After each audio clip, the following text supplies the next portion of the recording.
Before we begin, a quick reminder. There are only 3 mid-roll ads in this video. One after story number 1, one after story number 2, and one more after story number 3. I do this so that you can get them over with quickly and not worry about being interrupted over and over again. To show your support, please give this video a like and be sure to subscribe so that you don't miss future videos. Now, let's begin.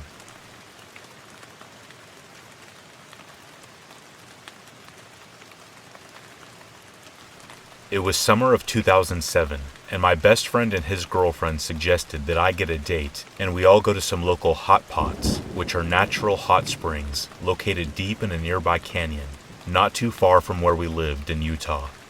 Supposedly, these hot pots were awesome, super quick and easy to get to, just a short hike from where you park your car off the main road running through the canyon. It must have been around 7 p.m. that day when we parked the truck in Spanish Fork Canyon and set off on the trail that led to the natural hot springs. I don't know where my friend got his bad information, but it was definitely not a super quick and easy hike to the hot pots. More like a difficult hike that took over an hour on a very narrow path where we had to walk single file the whole time, and occasionally over some treacherous spots where one bad step would send you cascading down the mountain. It seemed like it would never end, and we would never get to those hot springs. But after wearing ourselves out and not being adequately prepared, we finally made it. The sun was setting as we finally reached the clearing where the natural pools were dug out from the ground. It was later than we expected, but we figured it would be fun to soak in the hot water underneath the stars. We were so deep in the canyon at this point that the stars in the sky were brighter than any other time I have ever seen them in my life.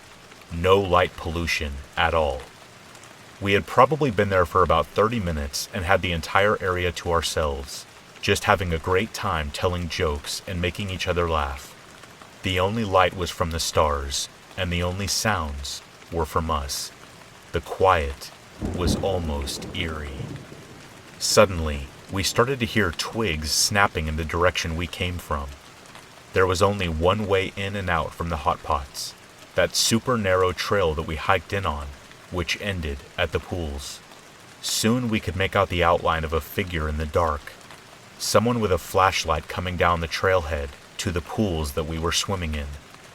I was in a great mood up to this point, and since this person's arrival had taken us all by surprise, I yelled out to them once I was confident that they would be able to hear me, to try and break the ice from any awkwardness, and also partly as a defense mechanism from the nervousness I was feeling all of a sudden. "Hey, you here to join the party?" Silence. The person keeps walking towards us and doesn't say a word. Immediately, alarm bells are going off in my head. My gut is telling me that something is not right here. I try to ignore how I'm feeling and make a joke to our group about that person being a weirdo for not answering, but now everyone is on edge. As the person begins to get closer, we can start to make out a little more than what we had been able to see before. It's definitely a man, above average size, dressed head to toe in black. This guy was wearing a hoodie and long pants in the middle of the summer in Utah. Who does that? We notice he's also wearing a black backpack before he gets to the clearing and turns off his flashlight. He continues walking towards us. Now there are half a dozen hot pots scattered around this clearing. There is no one else around except us. He has his pick of any one of them to swim in. But no, he walks directly towards ours and sits down about 6 feet from where we were soaking. My friend has a lantern, so he hops up to the side of the pool and grabs it and turns it on. Wait, what was this stranger just doing before we turned the lantern on? Was he ruffling through his bag, looking for something? One of us says something to him. Once again, no response. My friend temporarily turns off the lantern. I assume it's because the battery is low and he doesn't want to wear it out. But once the light is out, the stranger in black unzips his backpack again and starts frantically looking through it again. My friend immediately turns the lantern back on. The stranger quickly stops and zips the backpack back up, acting like nothing is happening. My friend notices that the stranger appears to be Hispanic, and so he greets him in Spanish. This clearly takes the stranger off guard, and he mumbles a response. My friend asks how he's doing. What is he up to tonight? Did he come for a swim? At least, that's what I assume from his tone. I don't speak Spanish, so I don't know exactly what the stranger's responses were, but they were very brief and not friendly. After asking a few more questions to the guy, my friend turns to me and our dates in the pool and says very quietly, but dead serious, "We need to go right now." Immediately, we start getting out of the pool and drying off with our towels. The stranger asks my friend a question in Spanish, something like, "Oh, where are you guys going so quickly?" And I surmise my friend is playing it off very calmly and like it's no big deal. Again, he turns to us as we're getting our things together and putting on our shoes, maybe not going as fast as we could. "We do not have time. Grab your stuff. We're going. Now." We don't ask questions. We grab our things and start practically running towards the trailhead as a group. As we look back, we see the stranger in black getting his things together, getting up and starting to follow us. At this point, there is no illusion of what is happening. This guy has bad intentions and is chasing after us on this narrow trail back to our vehicle. We know we've got an hour or more ahead of us until we're back to the safety of our vehicle, and we don't have anything to defend ourselves with at all. We are still wet. We got a head start on him, which was a big help. I took the lantern and took the lead of the group. We got into a single file line and locked hands with each other, knowing that we needed to keep moving as fast as we could, but not too fast, or we could literally fall to our deaths. The girls were behind me, with my friend at the back, who was giving us updates as to where the stranger in black was and telling us to move faster. He picked up the biggest, sharpest rock he could find and was prepared to attack this guy if he had to. I'm sure you can imagine the emotions that were running through all of us at that time. The girls are sobbing, trying to keep pace with me up front. I am yelling back to them, "Watch out for this, watch out for that," as we are making our way in the darkness as fast as we can. I am telling myself to stay calm so I don't scare the girls any more than they already are, while also feeling an overwhelming sense of dread that I don't want to die so young. I am only 19. After what feels like an eternity, we finally see the main canyon road and our truck. We all run towards it as my friend unlocks it, and we all get inside. We are all in shock at this point and just start shaking uncontrollably. I tell my friend to start the truck and start driving so that we can get out of there and never come back. I ask my friend, the one who was speaking Spanish to the stranger, "Why did you tell us to get out of there so quickly?" My friend answered that he purposely had been turning the lantern on and off because he noticed when he did, the stranger was searching in his bag for something, and when it came back on, the stranger closed it up fast and acted like he hadn't just been looking for something. That was when he tried speaking in Spanish to get a feel for what was going on with the guy. My friend said that he was asking the stranger some questions in Spanish, like, "Where are your friends?"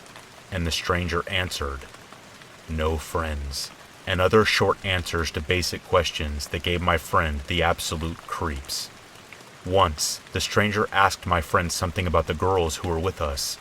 That was when he told us that we needed to get out of there. Apparently, he was able to see the stranger following us almost the entire way out of the trail, but dropped off towards the end, when he couldn't keep pace with us. What was that stranger doing in the middle of the dark canyon by himself, dressed all in black? What did he have in his bag that he was trying to get to, that he didn't want us to see? And what would have happened to us if he would have caught up to our group on the trail that night?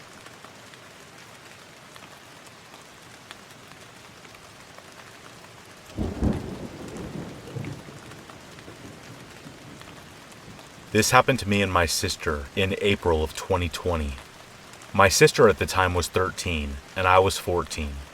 My sister also has the tendency to overreact in a situation and makes it worse than it already could be. This information will make sense later in the story. It was about 6 p.m. at night, and our mom had gone to see her friends and wouldn't be back until very late. Our older sister was at our dad's, so the only people that were home were me, my sister, and our little brother who was 10 at the time. My sister and I decided to take our dog on a walk around the primary school down the road from our house. Let me tell you what the school looks like for a better picture. We live in Australia, so the school was a very typical public Australian school. It has 2 main ovals and many separate buildings for classrooms. It's not just one big building, it's many buildings kind of all over the place. We walked through the school to get to the oval so that we could let our dog run around. We were there for about 15 minutes when my sister gasped and grabbed my shoulder. "Dude, I think I just saw someone," she said. I saw her eyes dart around the area, desperately searching for the figure she saw. It was probably just a cleaner. If they ask what we're doing, we'll just tell them the truth. We were letting our dog run around, I said calmly. Like I said, my sister has a tendency to overreact, so I didn't take what she said with too much seriousness. But this was a big mistake. We continued to chill, looking at our phones, occasionally looking up to watch where our dog was. It was nearly 6:30 when I decided we should head home. I looked up to find our dog, to see him staring at the building behind me. I stood up and looked around and saw that there was nothing unusual. I made an annoyed face and turned back around. "We better get going before it gets dark," I said, grabbing our dog's lead and calling him over. I attached him to his lead and began leading him towards the exit when my sister grabbed me again. I sighed. "What?"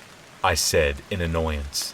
I turned around and saw her face of terror, and she said, "Don't look now, but there's a man over there, hiding behind the building." My stomach dropped. I didn't know if she was joking around with me. I didn't want to look, in fear, if he was there, notice and start coming towards us. "Let's just go," I said slowly, and began to walk past the building and hopefully out of sight of the man. But as soon as we sprinted all the way back home and practically broke the door handle trying to get in. We collapsed on the floor in exhaustion. "Was there actually a guy there?" I asked between breaths. "Yes, he was hiding behind the building like I said," my sister responded. I then had a weird instinct in my gut that told me to lock up the house. So that's what I did. I quickly darted around the house and locked every door and possible entry, as well as pulled down all the curtains over the windows so that no one could see in. I sat on the couch and turned to my sister and said, "Do you think maybe he was a teach?" I got cut off by a knock on our front door. Our eyes widened and our mouths hung open. It couldn't have been our mom, since she wasn't supposed to be back until at least 11 o'clock. And even if she was early, she had a key. Or if she didn't, for some reason, she would have called out. She wouldn't have knocked. And it wasn't our older sister, because we didn't hear a car pull up outside, which we definitely would have. And she also would have called out. Another knock came from the door. This time, the person on the other side spoke. "Hello? I have mail for you." My mouth dropped wider. Their voice didn't belong to anyone we knew, and it was rasp and husky, like they had lost their voice. It was then that our brother came out of his room and said loudly, "Who's at the door?" Both me and my sister cringed on how loud it was, knowing whoever was at the door definitely heard him. The person at the door spoke again. "Yeah, open the door. I have something for you." Our brother looked at us in confusion, and we both shook our head and told him to get down. He crawled on the ground and tried to ask what was going on. I put my finger over my mouth and motioned for us to go to the kitchen. We all crawled our way to the kitchen and huddled in the corner. "What do we do?" my sister shakily asked. My brother at this point was crying from confusion and fright, and me being the oldest, felt I was in charge and had to decide what to do. I didn't think I could call the police because we weren't sure what this person's intentions were. All of a sudden, we heard the back door handle jiggle. I whipped my head towards it and put my hand over my mouth in shock. Our town was usually very safe, so for this to be happening was absolutely terrifying. I looked to grab my phone to call the police, but I couldn't find it. I then realized I left it on the couch. The bad thing about this was to get to the living room, you have to pass the back door, and the back door has a glass window at the top, allowing anyone to see in. I turned my head towards my sister and quietly asked, "Do you have your phone?" My stomach dropped when she replied, "No, it's on the charger by the TV." I breathed in deeply and crawled slowly towards the back door. The handle was still jiggling, almost like they were trying to unlock it. Luckily, the back door has a double lock, so I wasn't worried about that. I peered my head cautiously around the corner to look at the back door, and that's when I saw him. His hair was matted and shoulder length. His eyes were dark and bloodshot, and his skin was pale and yellow. He saw me and began to bang against the door, desperately trying to get in. I quickly got up and ran to the couch and grabbed my phone and dialed 000. I told the operator that someone was attempting to break in, and it was then that the man started yelling gibberish. The operator heard this and asked for our address so that he could send someone out. It was then that I heard a big crack. It was the door. He was ramming himself into it, and the door was caving in. Quicker than I had ever moved before, I ran back to the kitchen and grabbed my sister and brother, and ran with them to the bathroom and locked the door and told them to get down. I scolded myself for not grabbing some sort of weapon before I locked us in, with no exit if this man manages to get in. Then we heard the scariest sound, the door breaking in completely. He was in the house. He was still yelling and now running around the house, opening every door, searching for us. Luckily, about 2 minutes after this, we heard police sirens, and the man's yelling ceased. We hear him quickly run out of the house, and then we hear the police shouting at him to get on the ground, and another police officer enters the house and calls out for us. I slowly open the door and peer out to a female police officer looking around. I walk towards her shakily and start breaking down in front of her. I usually don't like the police, but on this occasion, I could never be more grateful for them. I hate to think, what if we didn't go to the bathroom? Or if I looked towards him when we were at the school?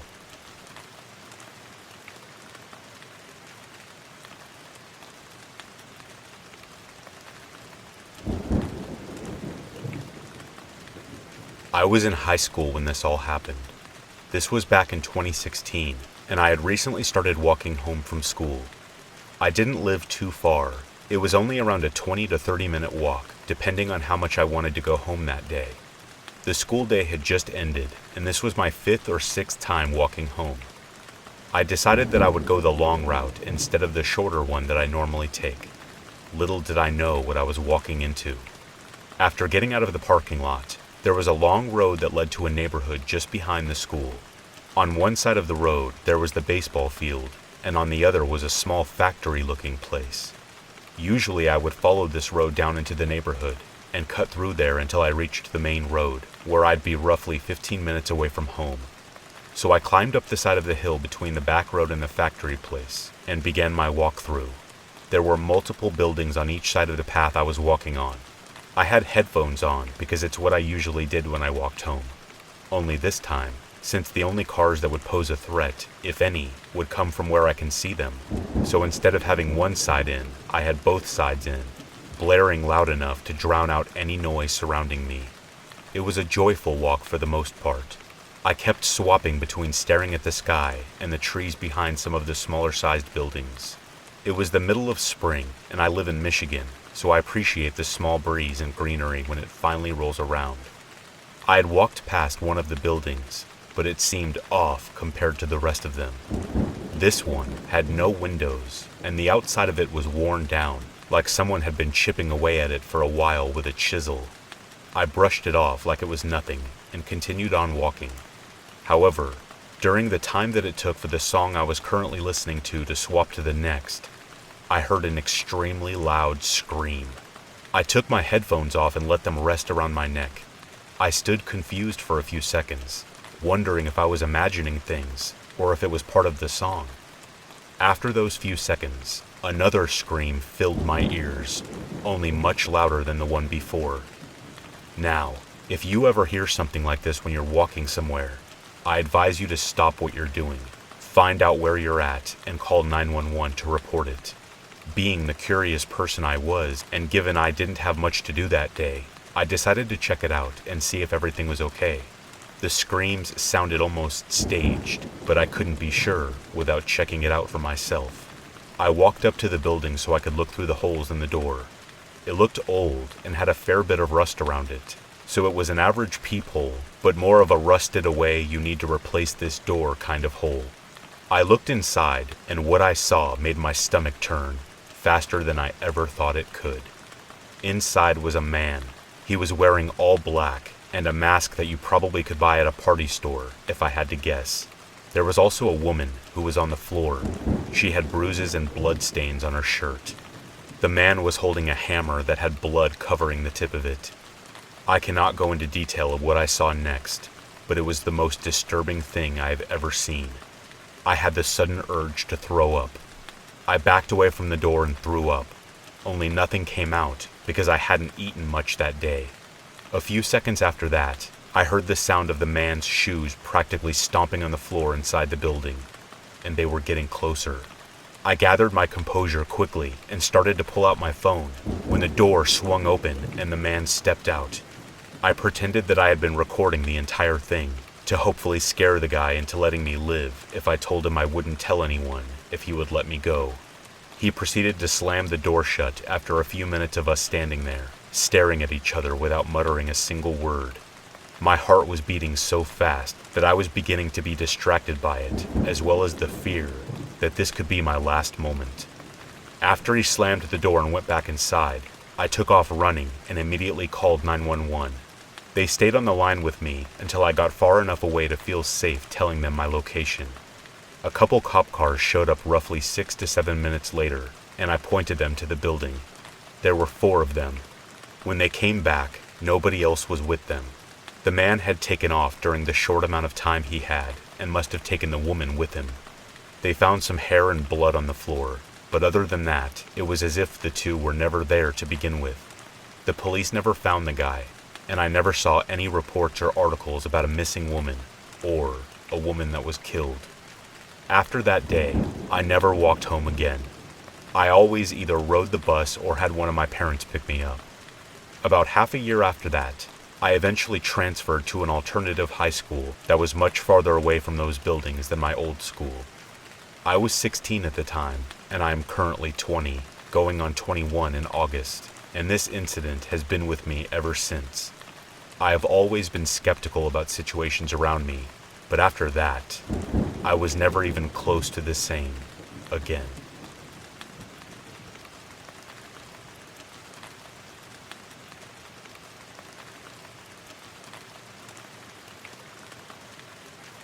To start this story, I should mention my occupation. I am a 30-year-old female journeyman electrician. I often work alone and in people's homes, so needless to say, I often find myself in rather interesting situations. I am 5'2", 125 pounds. I am very aware of my limitations when it comes to physically dangerous situations. I served in the military, so I have a rudimentary knowledge of hand-to-hand combat, and am adept, trained, and licensed to carry certain tools of self-defense. I also have experience as a paramedic in a major city. Needless to say, I feel as prepared as someone my size and gender could possibly be for most situations. However, this situation triggered a visceral response, so I thought I would share my experience with who I refer to as the man with the mannequin legs. In the interest of privacy and simplicity, I will refer to him simply as John Doe. It's a Friday, approximately a year ago. The time was 19:30, or 7:30 p.m. for you not using a 24 time clock. I received a dispatch to an apartment complex several towns over. The dispatch was for a loss of power to a condo unit in one of the older lower income buildings. There are certain homes and buildings I go into which automatically trigger a certain amount of caution. Upon seeing the building, I had a gut feeling already that I would proceed with an air of caution. I immediately texted both my office manager, my boyfriend, and my mother my GPS location with a message saying, "This is where I am. His name is John Doe. This is his address and unit number. If you don't hear from me every 20 minutes until I tell you I have left, please call me first. If I don't answer, please call the police." When I rang the bell, a gruff voice of a man who smokes far too many cigarettes forcefully inquires as to who is there.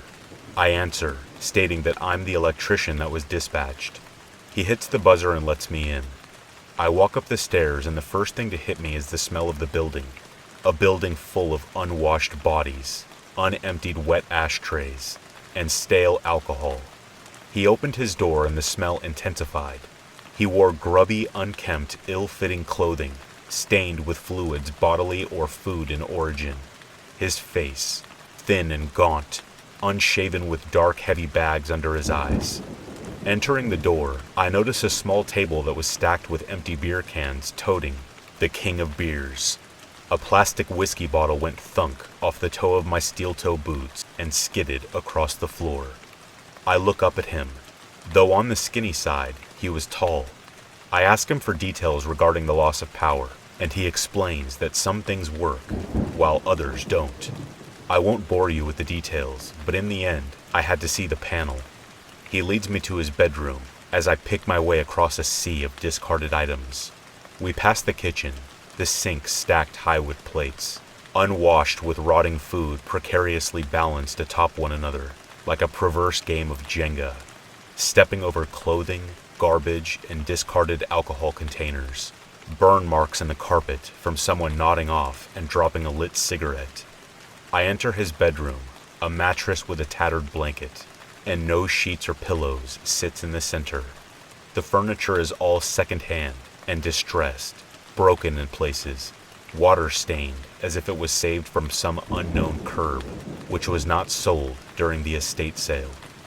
The top half of a naked, dirty mannequin, appearing as if it were stolen from an abandoned storefront of a long-dead store, lays in the bed.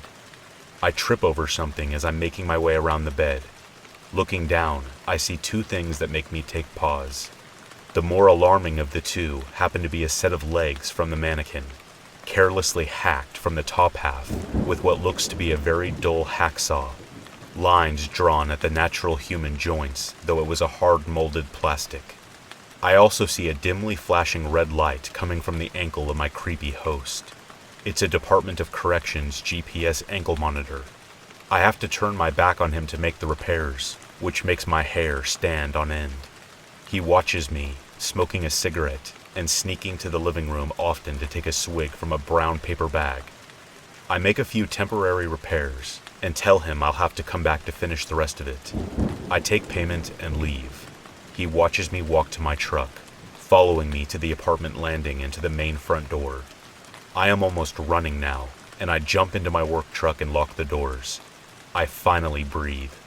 I finally feel safe, until I see him in my mirror, staring back at me from the rear section of my truck.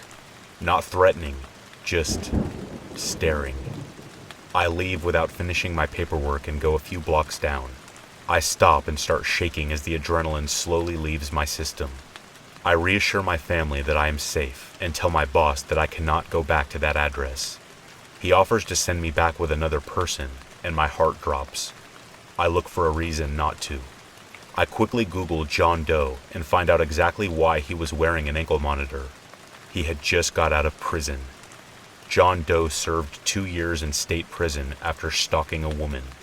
When she threatened to report him, he broke into her home, demanded her to disrobe. When she refused, he told her he would kill her and threatened to dismember her. My heart leapt into my chest as I realized what this man may have truly been capable of. With the evidence of the mannequin staring me in the face, it appears his fantasy is alive and well. Needless to say, my company never sent any technician back to the man with the mannequin legs, and I ended up with nothing more than a story. A story that shows no matter how prepared you may be for a situation, you never know exactly who you are dealing with.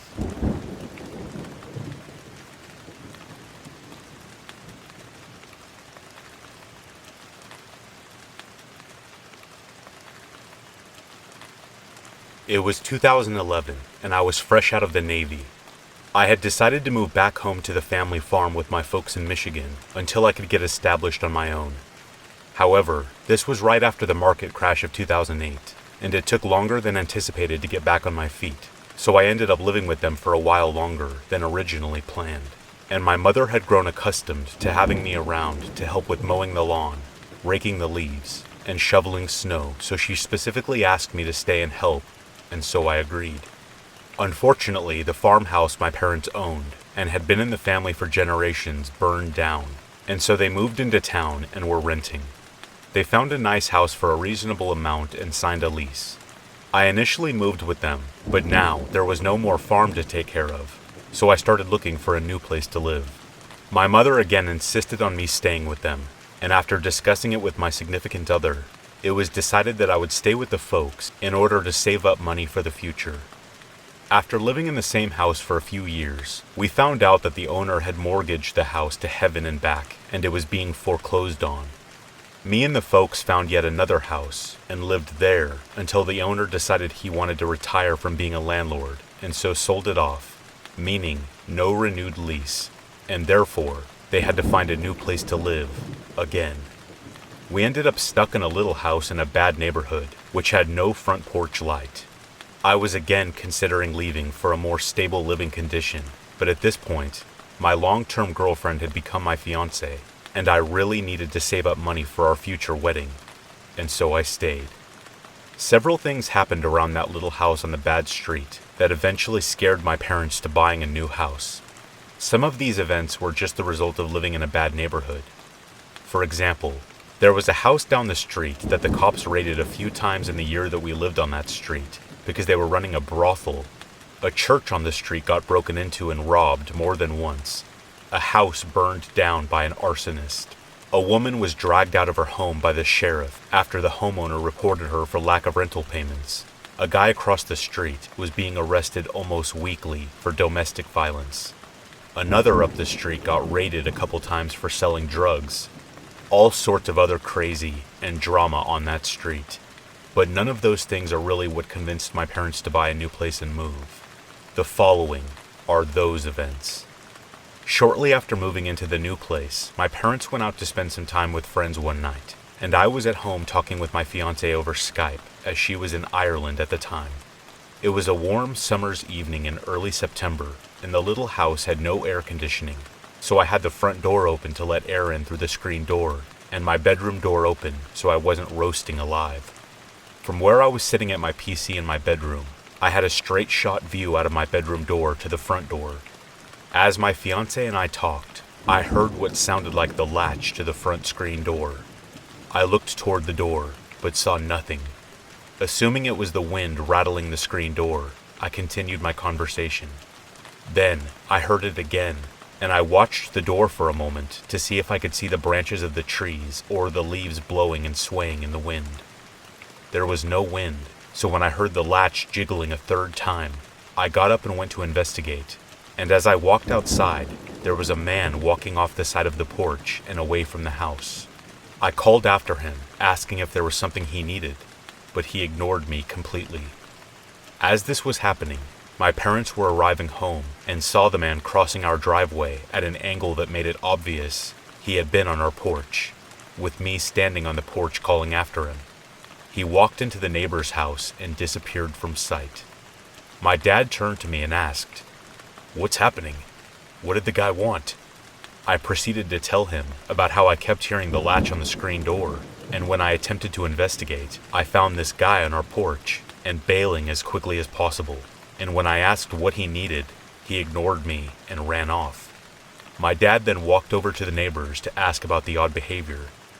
He wouldn't come to the door at first, but when he finally did, he claimed he was just looking to bum some cigarettes. My dad handed him a few, then asked why he hadn't just knocked, and if he needed cigarettes, why did he run when asked what he wanted? I should note here that my dad had accidentally left an almost full pack on his porch chair, and it hadn't been bothered. So naturally, we didn't believe him, and instead of answering my dad's questions, he just ran off into the house somewhere. My dad then found himself talking to an older couple and found out through the old couple that they owned the house next door, and that the weird guy was their son, who had just gotten out of prison for theft-related crimes. He got caught about 6 weeks later breaking into another neighbor's house. The homeowner called the cops, and he was found to have violated his parole and was sent back to jail. But that's not the end of the story. Shortly after, the man next door tried to sneak into the house while I was still there. We started having an issue where someone had tried to get into the back door. We would come home from grocery shopping or something, and the back gate would be open, and the screen door on the back door would be swinging in the breeze. This went on for a while, until one day, we came home, found the back gate open again, and when we went to close the back screen door, there were tool marks on the door jamb, like someone had been trying to jimmy the door open. We found a small pry bar in the tall grass next to the back porch, and we realized that the only reason to leave it there was if the culprit had dropped it while running away as quickly as possible. Say, for example, if he needed to beat a hasty retreat over the back fence as the residents pulled up. At this point, my dad had had enough of the guy who had been next door, whoever was trying to get in through the back door, and so he decided some cameras would be useful and started to price things. He ended up getting some trail cams that could be plugged in to recharge, were motion activated, as trail cams usually are, and could be easily mounted. He put one up facing towards the back door, where the camera could see through the window in the back door, and he mounted the other where it could see out the front door. These cameras were about to prove they were worth it. We had been in the place a few months now, and it was early March, and we had had snow overnight. I awoke to find 4 inches in the driveway, so I shoveled the snow out of the driveway real quick before heading off to work. My dad woke up about an hour later and also left for work, leaving my mother home alone. According to her, sometime during mid-morning, she was surprised by a knock at the door, and when she answered, there was a man there, stocky, around 5'7", with a goatee, offering snow removal services. My mother looked at the driveway and found it devoid of snow. When she looked back at the guy, he looked like he was trying to peer around her, into the house. She shut him down, telling him that she clearly didn't need snow removal, and closed the door in his face. As she did, she heard him kick the screen door as if he was attempting to put his foot in the door, as he insisted that he could do snow removal for just a nominal fee. She ignored him, and he eventually wandered off. She told me and my dad about it later, but there just wasn't much to the story. Some idiot offered snow removal to people who didn't need it. Not exactly the Amityville horror, so we kinda just brushed it off. A few weeks later in early April, my parents went on a cruise for my mother's birthday, leaving me alone in the house. I had been in the house alone for a few days when some guy showed up at around 8:30 p.m., pitch black night outside, saying that he was from the gas company that provided our gas company with natural gas, and he needed to come in and see our gas bills to make sure we were not being overcharged. I was immediately wary of the man, as he matched the description my mother had given me about the snow removal guy a month earlier, and it was 8:30 p.m. The gas company closed at 5. It was possible people would be doing overtime, but for 3.5 hours after closing, going door to door in the cold Michigan spring, it seemed unlikely. He was wearing an ID on a lanyard around his neck, but he kept his hands over the actual ID, and he flashed it at me so fast that I couldn't really see it. To be honest, what I did see looked like that back of a Topps baseball card with the player's stats. Then, he actually tried to push past me into the house, but I put my hand on his shoulder and pushed him back, while telling him no at the same time.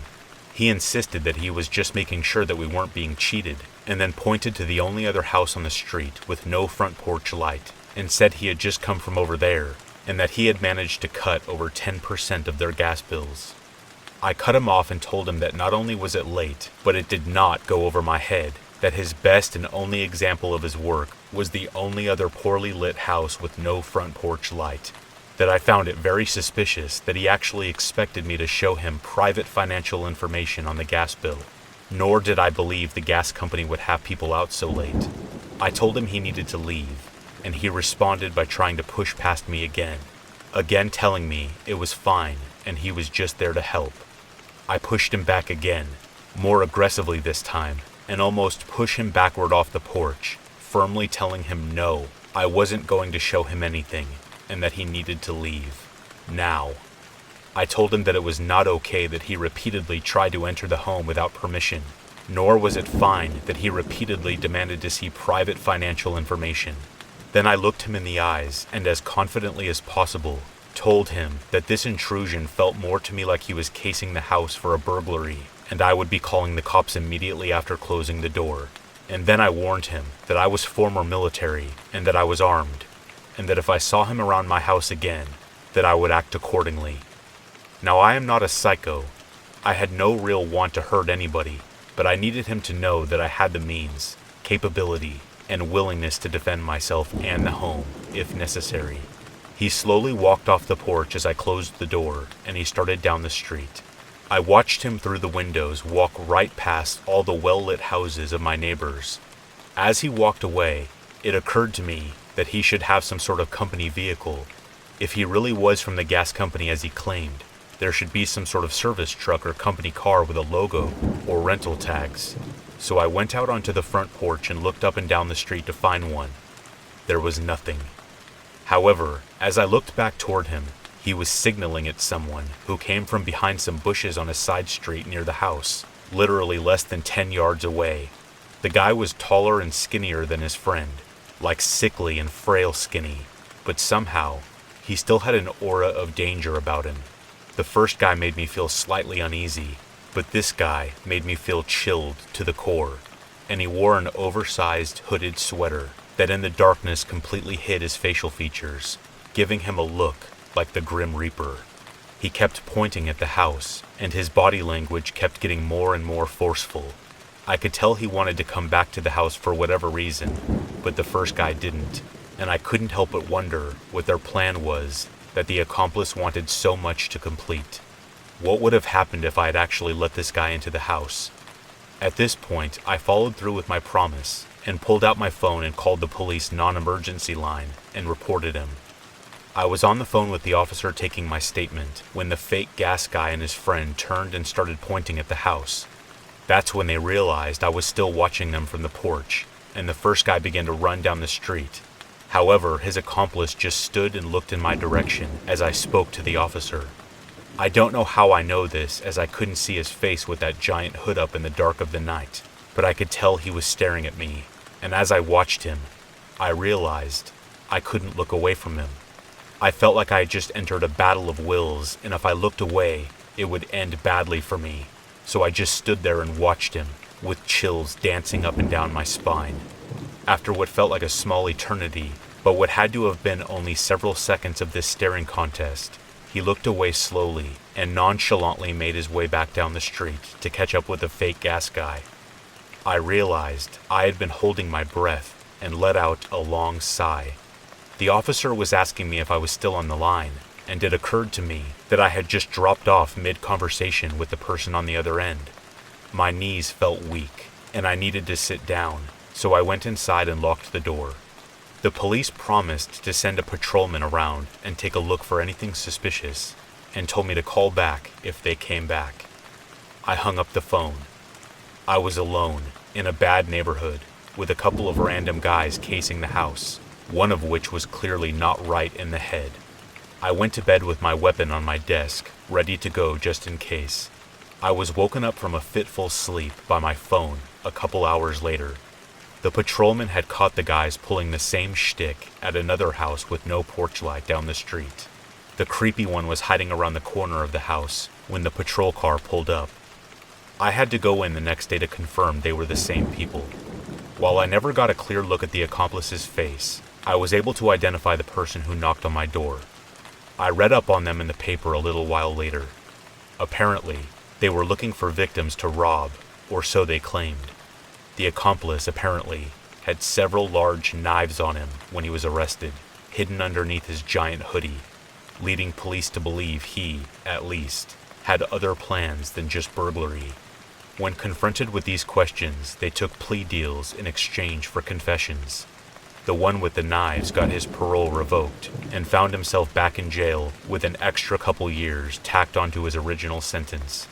The door knocker got 30 days in the county jail, 100 days community service, $1,000 fine, and 1 year probation. When my parents got back from their cruise, I told them what happened, and my mother rushed over to the trail cams. She found early March and the pictures of the snow removal guy, and then went to the next day in question and found pictures of the gas company guy. They were the same guy. Near as we can figure, because my dad and I worked long hours and were typically gone most of the day, the only person they had ever seen leaving and entering the house was my mother, who was a tiny old lady, so they assumed she lived alone. Then when he showed up late at night a couple weeks later, and instead of a lonely old lady, there was a 6'3" military vet telling him, "No, you're not coming in," and it bungled up whatever they were planning. I'll tell you what though, there was something about the accomplice that scared me. Maybe it was because he was hiding in the bushes the whole time me and his friend were having our exchange, or the fact that he kept his face hidden by an oversized hood. But before he ever even noticed me standing there, I could feel the danger emanating off him, like warning bells going off in my head, and it felt like he just loathed my entire being and wanted me to suffer for simply existing. The way he stared at me from under the dark shadows of his hood was almost inhuman. I took some time off work, used up some of my savings, and went to Europe to see my fiancée. I just needed to get away from that house for a while. While I was in Europe, my parents quickly bought up a house on the very edge of town, away from bad neighborhoods, and moved into it. When I got back from vacation, I asked them why they decided to buy all of a sudden, and they just told me that they never wanted to rent again after that house.